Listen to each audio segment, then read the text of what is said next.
So most of my life I've worked in the corporate atmosphere.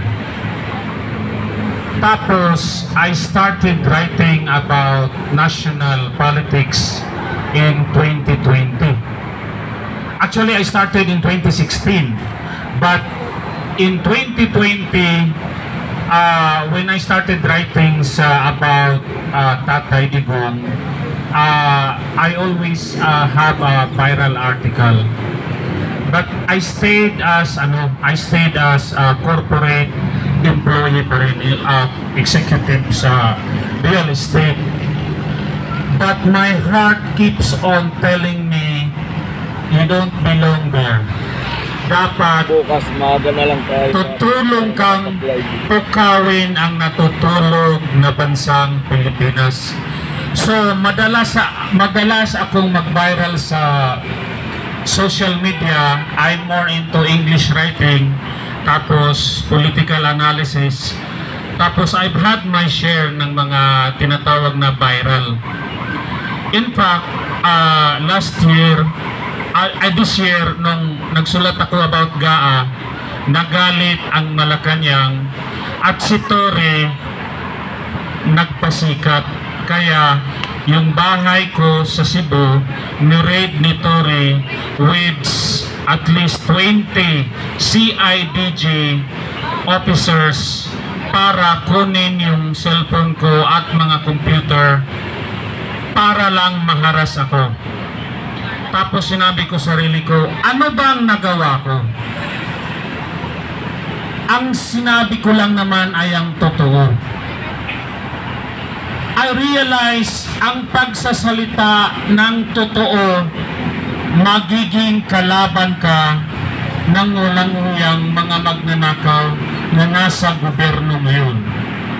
Bakit sa panahon ni Tatay Digong, ang dami kong mga sinusulat, okay naman. Pero in the last 3 years, I made it to the headline dahil isang vlogger na si June Nabenes kailangan ng 20 CIDG officers para lang iharas ang bahay ko. Ano bang kasalanan ko? Nag-organize ako, 10 ng mga kasamahan ko sa Cebu, ng rally dahil inimbita namin si Tatay Digong.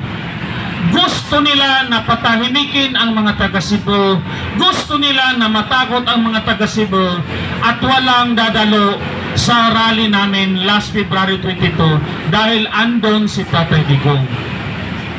Pero nagkamali sila. Nagalit ang taong bayan.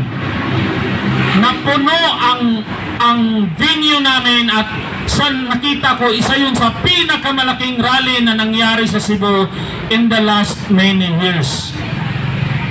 Anong ginagawa ko rito ngayon? In the last 6 months, ginawa na namin doon sa Cebu ang pinakamalaking rally, pinakamataas na karaban para isigaw na galit na po ang mga Cebuano sa kurakot na administrasyon ni Bongbong Marcos. Kahaba-haba ng karaban, 20 kilometers, 40,000 people, 60,000 people. It was not enough. Sabi ko, okay ang maging social media influencer, okay yung ang dami kilala yung pangalan mo, okay yung parang minsan celebrity ka, okay picture kasi may contribution ka, but it's not enough. Last Sunday, pinuntahan namin yung bahay ni Tambaloslos doon sa Maria Luisa. Kinalampag namin, nakita ko 2 video namin, more than 1 million views. Was I happy? Yes. But not happy enough because it will not produce result. Parang minsan sabi ko, naglulukuhan lang tayong mga Pilipino, nagpapasikatan tayo sa social media, but the result of removing and solving the problem, hindi nangyayari. Kaya sabi ko sa mga kasamahan ko sa Cebu, we are very united doon. Sabi ko, walang kulay-kulay, walang grupo-grupo. We are all Filipino. We wear the Filipino flag. We wear the Filipino identity. Let's not promote our own self-interest kung ano man yung grupo mo. Kasi marami na sa atin gusto na pag meron ng mangyayari, gusto agad, okay, ito yung grupo ko. Nakikita ko sa atin ang nangyayari, parang bootlicker na lang yung pagiging makabayan natin. Kaya sabi ko, okay, I will go to Manila because nasa Manila ang center of power. Kahit alugin pa namin, sunugin pa namin buong Cebu, walang mangyayari pag walang mangyayari dito sa Manila. I spent my own money. I forgo all many important things in my life and my family because I want to be part of this struggle. Successful or not, it doesn't matter. Ang mahalaga, may mga totoong Pilipino na handang lumaban. Minsan, nagmamadali tayo na makuha natin yung panalo. Pero, ang nasa totoo, nasa puso natin ay hindi pagmamahal sa bansa. Kaya minsan short-sighted ang nakikita natin. Ang result ay wala rin. Kumbaga short term. I am here not because I totally believe na talagang may mangyayaring talagang masipa si Bongbong Marcos, which in my heart I want to happen. But it is enough for me na kami mga taga-Cebu, mga Bisaya, mga Mindanao, ipakita natin na handa tayong mamatay. Lalaban tayo kahit walang resulta dahil alam natin ano ang tama sa ating bayan. Ang nakakatakot na kalaban ay yung walang hinihingi, walang katapat na inintay. Ang taong nagmamahal sa bayan, yun ang pinakadelikadong kalaban. Yun ang kinatatakutan ng mga kriminal, ng mga magnanakaw na si Romualdez, na si Bongbong Marcos, 10 ng mga magnanakaw at walang prinsipyong nasa gobyerno ngayon. Tama. Si General Browner, ang alam ko matinong general to. Ang dami kong narinig. Pero minsan, marami rin tayong kalaban, maraming pressure, maraming arm twisting, maraming threat. Sinabi nila, anong nangyari sa'yo? General Browner. Tao rin si General Browner. Pero, kung ang mga Pilipino magpapakita ng totoong tapang, nung nakikita nilang tapang, yung hindi na nabibili, yung hindi na naaareglo, yung talagang totohanan na pipiyok at pipiyok ang mga magnanakaw. Dahil ang mga magnanakaw, wala sa puso nila ang magsakripisyo.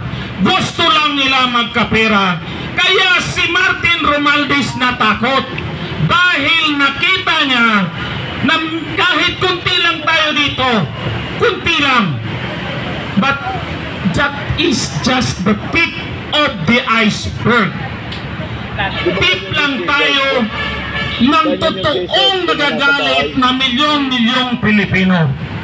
Hindi bababa si Martin Romualdez kung nakita niyang wala tayong ibubuga. Meron po isang timing na spark, isang timing na magkakaisa tayo. Tapos pwedeng mangyari bukas, pwedeng mangyari makalawa, at malaking tsansa na mangyari ngayong September 21. Kaya wala akong duda, sabi ko, I will stay here in Manila as long as it takes, or I may not come back to Cebu to my family. But I will not let Filipino like you, like every one of us, I will not fail you. Kasi sa totoo lang, minsan sinasabi natin, ang dami ng mga Pilipino, 120 million. Sa ngayon, konti lang po ang mga Pilipino. Konti lang po ang totoong Pilipinong nagmamahal. Yun lang po ang nagpapakita ng sakripisyo. Pag hindi tayo nagsakripisyo, pag hindi tayo handang ibigay anuman ang kailangan para tayo magiging makuha natin ang mithi natin, wala tayong karapatan tawagin ang sarili natin na Pilipino. Kaya minsan nakakaawa yung Pilipino eh. Sa buong mundo, ang tingin sa atin utusan. Ang galing natin magsalita, well-educated, pero ang nangyari, walang trabaho na ibigay ang gobyerno. Our product are professionals being slaves around the world. Why? Because there are forces na sadyang kukurakutin ang Pilipinas para hindi tayo asenso. Alam ba natin ito? Hindi po by chance na hindi yumaman ang Pilipinas. Ang pagiging kurakot, ang nakawan, ay sinasadya po yan. Dahil ang mga Pilipino ay isa sa pinaka-talented na race sa buong mundo at meron tayong mga resources na pag tayo ay nagkaisa, wala yung Singapore ang liit. Kahit ang Japan, kaya natin yan. Ang kailangan lang natin matinong liderato at matinong mamamayan na handang lumaban kung ano ang tama. Kaya hindi ako nanghinayang sa mga panahon na ginugugol ko. I've never been happier. Right now, I don't have a 9 to 5 job. Morning until 5. I am now a consultant. But no matter what, there is joy in my heart because I see a lot of heroes like Marcolita, like Tatay Digong, like all those in the government also fighting for us. Sabi ko, marami tayo. Ang kaso, hindi lang na time, hindi lang tayo nagkaisa. Okay, at one time, magkaisa tayo, gagawin natin, tatalunin natin. Pero walang duda, marami na po tayong Pilipino ang gising. Lalo na ang mga OFW. Ang isa sa pinakagising na sektor sa mga Pilipino ay ang mga OFW. Nakita nila kung paano naunlad ang mga ibang bansa na wala namang resources at walang talent. Tayo andito na sa atin lahat eh. Kaya dapat lang tayong mga Pilipino matutong mahalin ang kapwa natin Pilipino. Dahil sa nakikita natin, tayo lang nasa baba ang nagrereklamo, pero yung nasa ibabaw na kunti lang sila, hindi natin masipa-sipa. Kaya andito ako, sabi ko, okay, with my wife, Tita, sabi ko, okay, punta tayo ng Maynila. Let's forget everything.